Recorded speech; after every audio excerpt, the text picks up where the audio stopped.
सुप्रभात बच्चों, आज की कक्षा में आपका स्वागत है। आज हम पढ़ने जा रहे हैं आपकी संचयन बुक का चैप्टर गिल्लू। गिल्लू महादेवी वर्मा जी द्वारा लिखा हुआ है। इस चैप्टर में उन्होंने गिलहरी के एक बच्चे के साथ अपने लगाव की कहानी को लिखा है। किस तरीके से उनका उस छोटे से जीव के प्रति लगाव पैदा हो जाता है और किस तरीके से वो जीव अंत में अपनी यादें उनके हृदय में छोड़ जाता है। महादेवी वर्मा जी का जन्म फर्रुखाबाद नामक स्थान पर हुआ। यह उत्तर प्रदेश में है। इनकी जो रचनाएं हैं वह प्रकृति के बहुत नज़दीक हैं। जीव जंतुओं से इनका असाधारण लगाव था। इन्होंने अपनी रचनाओं में बहुत सारे ऐसे जीवों के बारे में लिखा है। आपने पहले भी पढ़ा होगा, कक्षा 7 में सोना कहानी पढ़ी थी जिसमें एक हिरनी की कहानी थी। वो भी एक अत्यंत हृदय स्पर्शी कहानी थी। उसी तरीके से आज गिल्लू जो चैप्टर हम पढ़ने जा रहे हैं इसमें भी उनके जीवों के प्रति लगाव के बारे में हमें बहुत कुछ पता चलेगा। यह महादेवी वर्मा जी द्वारा लिखा हुआ एक संस्मरण है। संस्मरण मीन्स एक अच्छी याद है। लेखिका ने इसके बीच इस लेसन के बीच पशु पक्षियों के प्रति प्रेम, दया, सहानुभूति और उनके संरक्षण की भावना, मतलब उनके बचाने की भावना को बड़े ही मार्मिक और हृदयस्पर्शी ढंग से प्रस्तुत किया है। लेखिका ने उनकी गतिविधियों, आचरण, व्यवहार और स्नेह के प्रति दान भावना का सूक्ष्म विश्लेषण किया है। प्राणी मात्र पर दया, उनके प्रति प्रेम की भावना को पुष्ट किया है। लेखिका अपने घर में पाले जाने वाले सभी मूक प्राणियों के प्रति अपना प्रेम प्रकट करती थी और वो सभी प्राणी उनके घर के सदस्य ही बनकर रहते थे। तो आइए पढ़ते हैं आज की जो उनकी एक संस्मरण रचना है गिल्लू, इसके बारे में पढ़ते हैं। सोन जूही में आज एक पीली कली लगी है। इसे देखकर अनायास ही उस छोटे से जीव का स्मरण हो आया जो इस लता की सघन हरितिमा में अनायास ही छिपकर बैठ जाता था और फिर मेरे निकट पहुंचते ही कंधे पर कूदकर मुझे चौंका देता था। तब मुझे कली की खोज रहती थी, पर आज उस लघु प्राणी की खोज है। जैसे कि लेखिका ने शुरू की 4 लाइनों में अपने भावना को भी प्रकट किया है, उस जीव के प्रति अपनी याद के बारे में भी बताया है। लेखिका याद करते हुए कहती है कि सोन जूही एक प्रकार की बेल है जिसे आप क्लाइंबर्स बोलते हो। इस पे पीले रंग के फूल खिलते हैं। लेखिका के घर के पीछे जो बगिया है उसमें यह सोन जूही की बेल वो लगी हुई है और इस पर पीले रंग की कलियां खिली हैं, जिसे देखकर लेखिका को अचानक से उस छोटे से जीव का स्मरण हो आता है, याद आ जाती है, जो इस लता मीन्स इस बेल की, इस शाखा की हरियाली में छिपकर बैठ जाता था और जब लेखिका पास पहुंचती थी तो उसको एकदम से कूदकर चौंका देता था, हैरान कर देता था। लेखिका कहती है कि तब मुझे कली की खोज रहती थी, अर्थात जब वो जीव घर पे था, इस बेल पर छिपा रहता था, तब तो लेखिका उस बेल पर कलियां ढूंढने आती थी कि कितने फूल खिले और कितने नहीं। लेकिन आज बेल पर बसंत ऋतु आई हुई है, बहुत फूल खिले हुए हैं, लेकिन आज लेखिका को कलियों की नहीं, उस छोटे से जीव की ही खोज है। लेखिका याद करते हुए कहती है कि एक दिन लेखिका ने देखा कि उसके घर के बरामदे में 2 कौवे ऐसा लगता था जैसे किसी चीज़ को छूने का प्रयास कर रही हैं। ऐसा लग रहा था जैसे वो खेल रही हैं। यह काकभुशुंडी भी विचित्र पक्षी है। काकभुशुंडी भी यहाँ पर कौवे को ही कहा गया है। लेखिका कहती है कि यह कि विचित्र, एक अजीब प्राणी है, एक अजीब पक्षी है। एक साथ समादृत, एक साथ अनादृत। समादृत मतलब एक तरह से तो इसका विशेष आदर किया जाता है। क्यों किया जाता है विशेष आदर? वो इसलिए क्योंकि श्राद्ध के दिनों में जब लोग अपने पितरों को भोजन करवाते हैं तो उस टाइम लोग बड़े श्रद्धा से, बड़े प्रेम से, बड़े सत्कार के साथ इनको घर की छतों पर बुलाते हैं और भोजन ग्रहण करने के लिए प्रार्थना करते हैं। और दूसरी तरफ कह रही है कि एक अनादृत पक्षी भी है ये। अनादृत इसलिए क्योंकि किसी को भी जो कौवे की काम काम है वो अच्छी नहीं लगती। कौवे की कर्कश आवाज़ किसी के भी मन को भाती नहीं है। अति सम्मानित, अति अभिमानित, सेम मीनिंग बेटा। समादृत मतलब सम्मानित, अनादृत मीन्स अपमानित। अर्थात समादृत मतलब जब किसी का बहुत अच्छे तरीके से सम्मान हो, और अनादृत जब किसी का रिस्पेक्ट ना की जाए। तो कौवा एक ऐसा ही प्राणी है जिसको आदर के साथ साथ निरादर भी बराबर ही मिलता है। इतना ही नहीं, हमारे दूरस्थ प्रियजनों को भी अपने आने का मधुर संदेश इनके कर्कश स्वर में ही देना पड़ता है। यहाँ पर लेखिका ने समाज की कुरीतियों पर चोट की है, लोगों के विश्वास पर चोट की है कि इतना ही नहीं, हमारे दूरस्थ, दूरस्थ मतलब दूर रहने वाले, अर्थात जो गुजर गए लोग हैं, जो डेड लोग हैं, उनके आने का संदेश, उनके आने का जो मीठा संदेश है, प्रिय संदेश है, उसका जो मैसेज है वो भी इन कौवों को अपनी कर्कश आवाज़ में ही देना पड़ता है। दूसरी ओर हम कौवा और काम कम करने को अवमानना के अर्थ में ही प्रयोग करते हैं। कहता एक तरफ तो कौवा है जब काम करता है तो हमें अच्छा नहीं लगता, और दूसरी तरफ जब ये बोलते हैं तो हमें ऐसा लगता है कि घर में कोई आने वाला है। इसके बाद जब लेखिका है अभी कौवे के बारे में बता ही रही होती है, तभी उसकी नज़र पड़ती है कि गमले और दीवार की ओट में एक छोटा सा जीव है, जिसके ऊपर लेखिका की जो दृष्टि है वो ठहर जाती है, और लेखिका उस जीव को देखती है। ऐसा लगता है जैसे कि वो गिलहरी का छोटा सा बच्चा है और जो घोंसले से गिर पड़ा हो, और जो कौवे थे उसके आसपास ही मंडरा रहे थे और उस छोटे से जीव को अपना आहार बनाना चाहते थे। अर्थात वो दोनों कौवे हैं, वो उस छोटे से जीव को, गिलहरी के बच्चे को खाना चाहते थे। काकद्वय की चोंचों के 2 घाव उस लघु प्राण के लिए बहुत थे। काकद्वय मीन्स दोनों कौवों की जो चोंचों के घाव थे वो उस लघु प्राण मतलब उस छोटी सी जान के लिए काफ़ी थे, और वह निश्चेष्ट मतलब बिना कोई क्रिया करे, बिना हिले डिले चुपचाप गमले के पास चिपका पड़ा था। लेखिका है जब भी उस जीव को देखती है तो जल्दी से उस छोटे से गिलहरी के बच्चे को उठाकर घर में ले आती है। सभी लोग उसको बोलते हैं कि भाई अब ये बचेगा नहीं, क्योंकि कौवों ने इसके ऊपर अपने प्रहार कर दिए हैं, लेकिन लेखिका उसके ऊपर अपना उपचार जारी रखती है। उसका रुई से रक्त पोंछकर घावों पर पेंसिलिन का मरहम लगाती है, ट्यूब लगाती है, दवा लगाती है, और रुई की पतली बत्ती बनाकर उस छोटे से जानवर के मुंह में डालती है ताकि वो कुछ पिए तो शायद उसके शरीर में कुछ नई जान आ जाए। लेकिन वो पहले दिन जो छोटा जीव है, जो गिलहरी का बच्चा है, वो दूध नहीं पी पाता और उसके मुंह से जो दूध की बूंदें हैं दोनों साइड गिरती रहती हैं। लगभग 1 घंटे के बाद थोड़ा सा पानी उसके मुंह में गया, लेकिन तीसरे दिन लगातार कोशिशों के बाद वो जो छोटा जीव है वो थोड़ा सा ठीक हो गया। उसके जीवन में ऐसा लगा जैसे नए प्राण आ गए हों, और उसने लेखिका की उंगली पकड़कर, अपने दोनों नन्हे पंजों से पकड़कर लेखिका की तरफ देखता है और बार बार अपनी सुंदर आँखों को नीले कांच की मोतियों जैसी आँखों से इधर उधर देखने लगता है। और फिर लेखिका बताती है कि किस तरीके से 3-4 महीने में ही उसका जो पूरा बदन है वो बन जाता है। उसके स्निग्ध रोएं मतलब चिकने सॉफ्ट हैं जो उसके बाल हैं, और उसकी पूँछ झब्बेदार हो जाती है। आपने देखी होगी गिलहरियों की पूँछ बड़ी फूली हुई सी होती है, और चंचल चमकीली आंखें सबको हैरान करने लगती हैं। अब लेखिका ने उस गिलहरी के बच्चे को एक अपना नाम दे दिया, गिल्लू, क्योंकि वो गिलहरी का बच्चा था और सारे लोग उसको घर पे गिल्लू ही बुलाने लगते हैं। और लेखिका ने एक छोटी सी टोकरी हल्की डलिया में रुई बिछाकर, मतलब एक छोटी सी टोकरी में रुई बिछाकर उसको एक तार से लटका दिया ताकि वो उसके लिए रहने का स्थान बन सके। वही 2 वर्ष गिल्लू का घर रहा।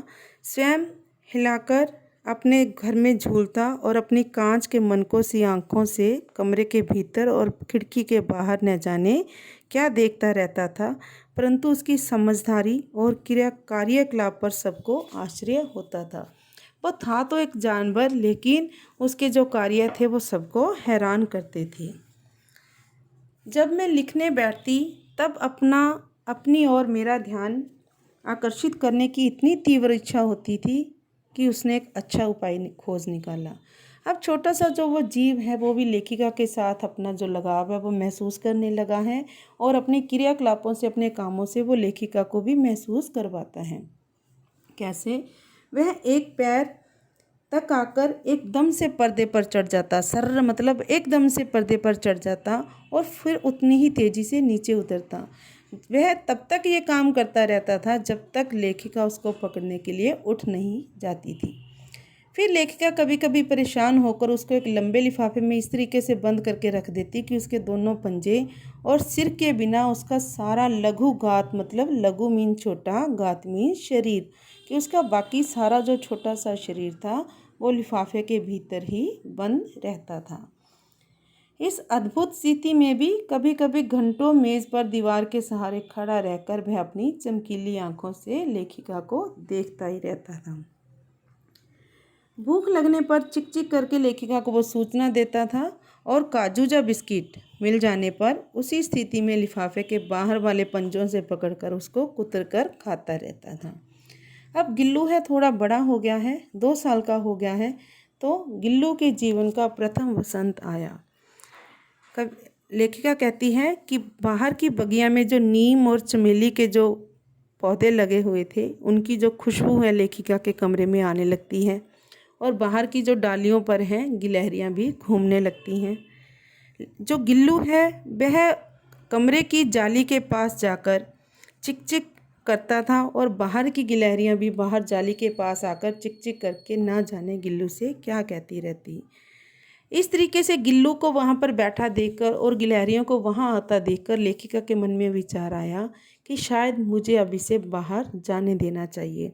इस तरीके से सोचकर लेखिका ने जाली को वहाँ से हटा दिया ताकि गिल्लू आसानी से अंदर बाहर आ जा सके। और गिल्लू भी एकदम से जब जाली खुल जाती है तो बहुत खुश हो जाता है और बाहर अंदर दिन रात दौड़ने लगता है। अब लेखिका का कमरा है वो बंद रहता है जब लेखिका घर नहीं होती, लेकिन जब वो घर आती है तो फिर से वो गिल्लू उसके साथ उसी तरीके से रहता है। अब जो गिल्लू है लेखिका को हैरान करने के लिए कभी फूलदान में छिप जाता था, कभी पर्दों की चुन्नट में और कभी सोन जूही की पत्तियों में, सोन जूही की जो बेल लगी हुई थी वहाँ पर उसके पत्तों में छुप जाता था। लेखिका कहती है कि उसके पास और भी बहुत सारे पशु पक्षी हैं जिनसे लेखिका का बहुत ज़्यादा लगाव है, लेकिन आज तक किसी भी जानवर की इतनी हिम्मत नहीं हुई कि लेखिका के साथ बैठकर उसकी थाली में खाना खा सके। लेकिन गिल्लू इन सब से अलग था। जैसे ही वो खाना खाने कमरे में पहुंचती है वह खिड़की से निकलकर आंगन की दीवार और बरामदा पार करके मेज़ पर पहुंच जाता और लेखिका की थाली में बैठने की कोशिश करता। धीरे धीरे लेखिका ने उसको सिखा दिया कि किस तरीके से थाली के पास बैठना है और वह वहीं पर बैठकर एक एक चावल उठाकर बड़ी सफाई से खाता रहता था। और लेखिका यहाँ पे ये भी वर्णन करती है कि काजू उसका फेवरेट खाद्य पदार्थ था, अर्थात उसको जो फेवरेट चीज़ थी उसकी काजू थी। जब कई दिनों तक काजू नहीं मिलता था वह जा तो बाकी चीज़ें लेता ही नहीं था, अगर पकड़ भी लेता था तो उनको झूले से नीचे फेंक भी देता था। इन्हीं दिनों अचानक एक दुर्घटना हुई कि लेखिका को कुछ चोट लगी और कुछ दिनों से अस्पताल में रहना पड़ा। जब भी लेखिका का दरवाज़ा खुलता था, कमरे का दरवाज़ा कोई भी खोलता था तो वो भाग कर आता था कि लेखिका आ गई, लेकिन जब वो देखता था कि लेखिका नहीं कोई और है तो चुपचाप जाकर अपने घोंसले में बैठ जाता था।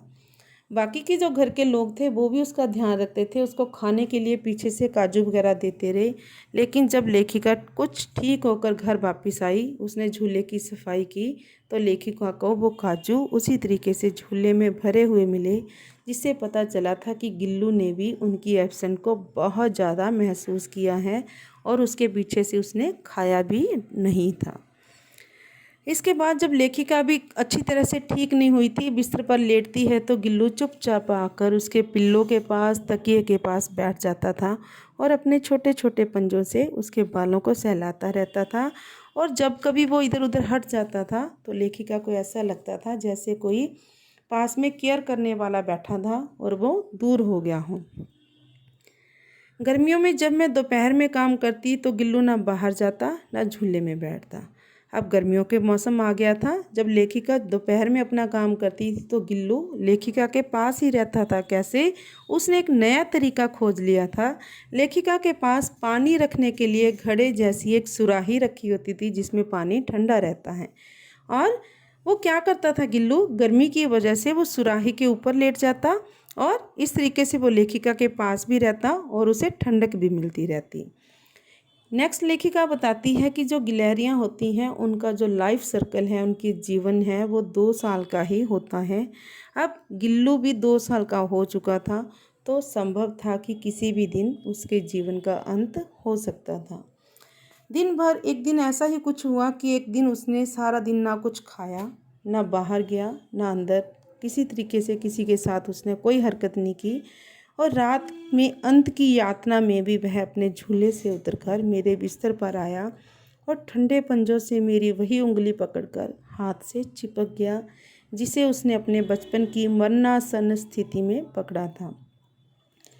अब गिल्लू के जीवन का अंत होने का समय आ गया है। गिल्लू रात में अपनी जब जीवन यात्रा का अंत करना चाहता है तो उस समय उसकी जो देह है वो बीमार है कुछ, और अपनी उस यातना को सहते हुए भी लेखक के पास जो गिल्लू है वो आ जाता है और उसी तरीके से अपने पंजों से लेखिका की उंगली को पकड़ लेता है जैसे उसने बचपन में दूसरे तीसरे दिन लेखिका की उंगली पकड़ी थी। मरणासन स्थिति मतलब बेटा मरने की स्थिति में। अब उसे पता था कि उसका जीवन है वो अंत होने को है और इस तरीके से वह लेखिका की उंगली पकड़ लेता है और धीरे धीरे उसके जो पंजे हैं वो बहुत ठंडे हो रहे हैं, उसकी जो बॉडी है वो ठंडी पड़ रही है। लेखिका एकदम से जाकर हीटर चलाती है ताकि उसको कुछ गर्मी मिल सके और वो ठीक हो जाए, परंतु प्रभात की प्रथम किरण के स्पर्श के साथ ही वह किसी और जीवन में जागने के लिए सो गया। लेकिन लेखिका के कोशिश करने के बावजूद भी जो गिल्लू है वो बच नहीं पाता और सुबह होते ही सूर्य की पहली किरण के साथ जो गिल्लू है वह किसी नए जीवन में जन्म लेने के लिए सो जाता है हमेशा के लिए, अर्थात उसकी डेथ हो जाती है। लेखिका उसके जाने के बाद उसका झूला उतार के रख देती है, जाली को बंद कर देती है और जो बाहर है जो बेलें हैं थी लेखिका के पास, उसकी बगिया थी, उसमें गिलहरियों की नई पीढ़ी चिक चिक बाहर करती रहती है जिसे लेखिका सुनती है। और सोन जूही पर बसंत भी आता ही रहता है, अर्थात हर साल वैसा ही मौसम आता है, वैसे ही जो गिलहरियाँ हैं वो चिक चिक भी करती हैं। और जब गिल्लू की डेथ हो जाती है तो लेखिका सोन जूही की जो बेल थी जहाँ पर गिल्लू उसे मिला था, लेखिका ने गिल्लू को वहीं पर दफना दिया, समाधि दे दी, अर्थात उसकी डेड बॉडी को वहीं पर दफना दिया। क्यों? क्योंकि वो गिल्लू को बहुत ज़्यादा प्रिय थी, अच्छी लगती थी, इसलिए भी कि उस लघु गाथ का किसी बसंती दिन अर्थात जूही के पिता छोटे फूल में खिल जाने का विश्वास मुझे संतोष देता है। लेखिका ने इसलिए भी उसे उस सोनजूही की बेल के नीचे दफनाया था क्योंकि लेखिका को विश्वास था कि कभी ना कभी ज़रूर यह लघु गाथ, यह छोटा सा जीव है, कभी भी जूही के पीले फूलों में, सोन जूही के पीले फूलों में फिर से खिल उठेगा। और ये बात लेखिका को बहुत संतुष्टि प्रदान करती थी। तो इस तरीके से हम देख सकते हैं इस लेसन में कि किस तरीके से लेखिका के साथ उस छोटे से जीव का मूक प्रेम हमें दिखाई देता है और किस तरीके से सारी जो घटनाएं हैं वो हमारी आंखों के सामने घूमती हैं। बड़े ही हृदय स्पर्शी ढंग से लेखिका ने इस याद को वर्णन किया है, हमारे मन में इस तरीके से जगह बनाई है कि ऐसा लगता है कि सब घटनाएं एकदम अपनी आंखों के सामने ही हो रही हों। तो इस चैप्टर को पढ़ने के बाद हम समझ सकते हैं कि किस तरीके से सभी प्राणी अपने प्रेम को दर्शाते हैं और सभी के मन में एक छोटा सा हृदय होता है। अगर वो दया भावना से ओत प्रोत है, भरा हुआ है, तो हर जगह पर वो अपना जो चमत्कार है वो दिखाता ही है। जिस तरीके से लेखिका अपनी दया भावना से उस छोटे से गिल्लू के प्रति, उस जानवर के प्रति अपना प्रेम और दया दिखाती है, उसी तरीके से वो छोटा सा जानवर भी लेखिका के साथ अपने जुड़ाव को दिखाता है। किस तरीके से अगर लेखिका कुछ दिन घर नहीं होती, बीमार होती है, तो वो उसके साथ अपना प्रेम प्रदर्शित करता है और उसका ध्यान रखने की कोशिश भी करता है। और उसके पीछे जब लेखिका घर नहीं होती तो किस तरीके से वो अपना खाना पीना भी छोड़ देता है। तो ये था बेटा चैप्टर गिल्लू। आशा करती हूँ आप लोगों को बहुत अच्छे से समझ में आया होगा। धन्यवाद।